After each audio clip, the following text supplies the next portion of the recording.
हम लोग जवान कर रहे हैं कि जिन लोगों ने आज इस दुख की घड़ी में साथ दिया उनका कर्ज उतारे। देखिए, दंगा वो लोग कराते जिनकी नीयत में खोट होती है। पिछली बार भी ऐसा ही हुआ। जुडिशियल कस्टडी में कैसा इलाज मिलता है मेरे से ज़्यादा कोई नहीं जानता, क्योंकि मैं जुडिशियल कस्टडी में रहा हूँ। मेरे को स्लिप डिस्क हो गई थी, मैं 2-2 जेलों में बंद रहा हूँ। तो क्या इलाज मिलता है क्या नहीं, ये मुझे भी पता है।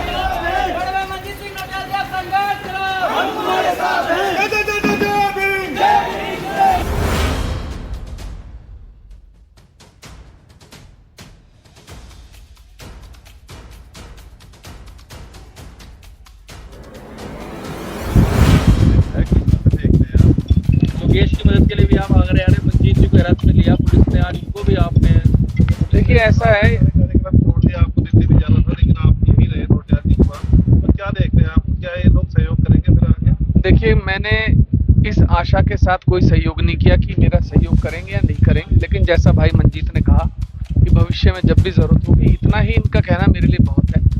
क्योंकि कोई इंसान किसी चीज़ को मानता है, वही बड़ी बात होती है। और सबसे बड़ी बात क्या है कि ये सारे भाई जो हैं, ये जो भीम आर्मी के जो सैनिक हैं, ये सब संघर्ष कर रहे हैं न्याय के लिए, अपने समाज के न्याय के लिए। और मुझे लगता है कि अपने समाज के लिए कोई अगर न्याय की लड़ाई लड़ता है, उसका सहयोग सभी जनप्रतिनिधियों को करना चाहिए।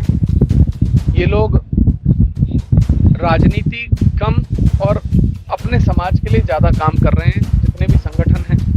हो सकता है कुछ संगठन राजनीति कर रहे हो, मैं उस बारे में कुछ नहीं टिप्पणी करूंगा, लेकिन मैं उन सभी का धन्यवाद देना चाहता हूं जिन लोगों ने आज कोऑपरेट किया, जिन सभी लोगों ने प्रशासन के साथ सहयोग किया। और एक खासियत ये रही कि जितने भी समझदार लोग थे यहाँ पर जो मौजूद थे, उन सब का एक ही वक्तव्य था कि किसी भी प्रकार का सामाजिक द्वेष कहीं ना फैले, अराजकता ना हो। ये सबसे बड़ी खुशी की बात है। लेकिन क्या है कि कुछ लोग इस तरीके के हैं जो इन सब के बारे में अफवाहें फैलाते हैं कि साहब ये दंगई हैं, ये दंगा कर देंगे, इनकी नीयत ठीक नहीं है, ये राजनीति कर रहे हैं, ये सामाजिक द्वेष फैलाना। ऐसा कुछ नहीं है। आज सैकड़ों भीम सैनिक यहाँ पर थे, भीम आर्मी के, लेकिन किसी भी एक भी व्यक्ति ने एक बार भी ये नहीं कहा चलो तोड़ दें फोड़ दें, नहीं। सबने यही कहा कि विधायक जी आप जैसे कहोगे वैसा ही होगा, और हम शांति पूर्वक तरीके से अपनी बात रखना चाहते हैं। और हम चाहते हैं कि हमारा नेता समय पर छोड़ दिया जाए। और मुझे लगता है कि सब लोगों की मुहिम रंग लाई, और भाई मंजीत जो हैं वो आप सब लोगों के बीच में, और बाकी भी जो भीम आर्मी के सैनिक हैं वो भी 7-8 बजे तक सभी लोग छूट जाएंगे। तो मैं इस मामले में जिले के सभी प्रशासनिक अधिकारियों का, शासन के सभी अधिकारियों का धन्यवाद देना चाहता हूं कि मामले की गंभीरता को समझते हुए हमारे जो हमने सलाह दी उस पर उन्होंने काम किया, उसको समझा और हमारा सहयोग किया। मैं फिर एक बार सभी लोगों से अपील करना चाहता हूं कि कहीं भी उत्तेजित होकर किसी भी घटना को अंजाम ना दें, क्योंकि बेलडा प्रकरण आज एक उस छोटे से गलती का नतीजा है जिसके कारण, क्या अगर वो दंगा नहीं हुआ होता और भाई प्रमोद जो है वो गिरफ्तार नहीं हुए होते, क्या उनकी मौत हो जाती, उन्हें सही इलाज मिलता, वो बाहर होते, समय पर डॉक्टर्स को दिखाते। तो हमारी ही कुछ लोगों की गलतियों के कारण बहुत से लोगों को भुगतना पड़ता है। तो मैं चाहता हूँ ऐसी गलती ना करें। तो सर आप क्या कहना चाहिए, इलाज उनको प्रमोद को सही नहीं मिल पाया? मैंने आपसे क्या कहा, अगर वो हमारी देखरेख में होते, घर की होते, तो हो सकता है प्राइवेट डॉक्टर्स के पास ले जाते, बड़े अस्पताल में ले जाते। देखो, जुडिशियल कस्टडी में कैसा इलाज मिलता है मेरे से ज़्यादा कोई नहीं जानता, क्योंकि मैं जुडिशियल कस्टडी में रहा हूँ। मेरे को स्लिप डिस्क हो गई थी, मैं 2-2 जेलों में बंद रहा हूँ।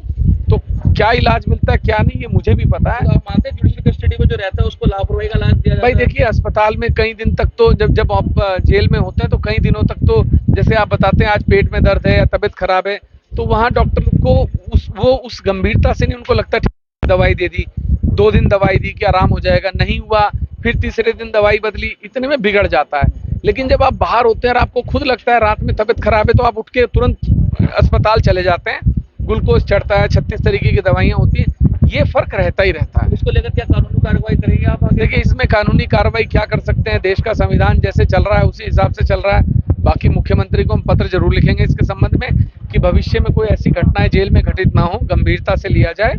अगर कोई व्यक्ति लग रहा है कि गंभीर बीमार है तो उसको तत्काल ये सरकारी अस्पतालों के बजाय किसी प्राइवेट अस्पताल में दिखाया जाए। बेशक पैसे उनके घर वालों से लिए जाएं, लेकिन उनको इलाज अच्छा दिया जाए। तो मामला शांत है बेलडा प्रकरण को लेकर? बिल्कुल शांत है और सभी का धन्यवाद देना चाहता हूं। अभी तक कोई भी ऐसी अराजक घटना की कहीं से भी सूचना नहीं है, सब शांति से चल रहा है।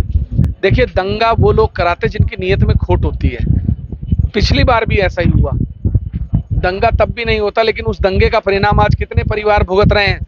आप दंगा कर देते हैं, लेकिन आपको ये नहीं मालूम कि उसका परिणाम कितने लोग भुगतेंगे। आज जो लोग जेल में हैं, 13-14 लोग, उनके परिवार पर क्या बीत रही होगी। जिनके घर परिवार का एक सदस्य चला गया, उन पर क्या बीत रही होगी। दंगा किसी एक को लाभ नहीं देता, दंगा हर पक्ष को पीड़ित करके जाता है। तो मुझे लगता है कि दंगों से दूर रहना चाहिए। आप जानते हैं कि 1 महीने पहले जो बेलडा प्रकरण हुआ था, अरे चुप हो जाओ भैया। उसमें हम लोगों ने एक भाई को, पंकज को खो दिया था, और कल हमने एक भाई और खो दिया है जिसका नाम प्रमोद है।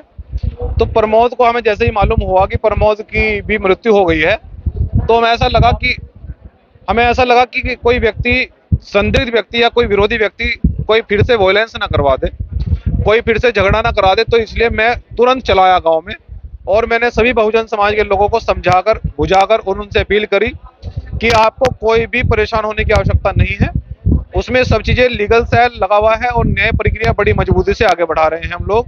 हमारे भाई का जो प्रमोद हमारे बीच में नहीं रहे हैं, उनका हम लोग पीएम कराकर शांतिप्रिय ढंग से हम उनका अंतिम संस्कार करेंगे। और अंतिम संस्कार के बाद जो एसएसपी हरिद्वार हैं हमारे, तो उनसे हम लोग एक डेलीगेशन बनाकर मिलेंगे और सभी तथ्यों पर गंभीरता से चर्चा करेंगे। तो इस कारण से कुछ लोगों ने, अब आप ये उनको राजनीतिक लोग समझ लीजिए या कैसे लोग समझ लीजिए, तो उन्होंने प्रशासन को गुमराह करके तो उन्होंने गलत सूचना दी कि ये तो वायलेंस कराना चाहते हैं, दंगा कराना चाहते हैं। तो इसलिए पुलिस ने उठाकर जो है ना वो डिटेन किया था। तो आज जो है जितने हमारे विधायकगण हैं और भीम आर्मी, भारत एक भीम आर्मी के लोग हैं, सभी सम्मानित लोग आज पूरे दिन अपने भाई के लिए पूरे संघर्ष में डटे रहे, पूरी धूप में डटे रहे। मैं उन तमाम भीम सैनिकों का बहुत बहुत शुक्रिया अदा करता हूं। और बहुजन समाज से मैं फिर से अपील करता हूं, बेलडे और पूरे जिले हरिद्वार के लोगों से, कि देखिए शांति बनाए रखिए। यहाँ कानूनी प्रक्रिया हम बड़ी मजबूती से चला रहे हैं, और जो 27 जुलाई की जो हमने महापंचायत रखी है, उसमें आप लोग शांतिप्रिय ढंग से पूरी तादाद में, पूरी ताकत के साथ में आए।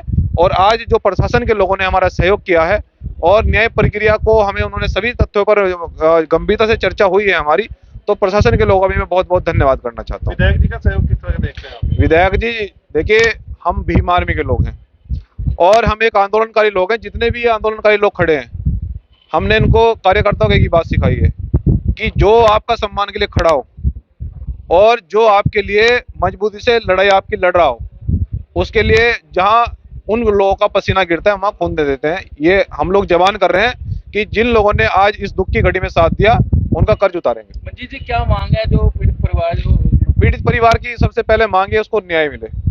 उसको न्याय नहीं मिल पा रहा है। निर्दोष लोग जेल से नहीं छूट पा रहे हैं, और जो जिन पर भीम आर्मी के लोगों पर जो झूठे मुकदमे लिखे गए थे वो नहीं हट पा रहे हैं। तो उसकी प्रक्रिया आज बड़ी तेजी से आगे बढ़ाई जा रही है। एसएसपी महोदय से बहुत गंभीरता से इस पे चर्चा हुई। तो आज तो अंतिम संस्कार में सब लोग बिजी रहेंगे। बाकी हम एक डेलीगेशन बनाकर कल मजबूती से सभी तथ्यों पर बात करेंगे।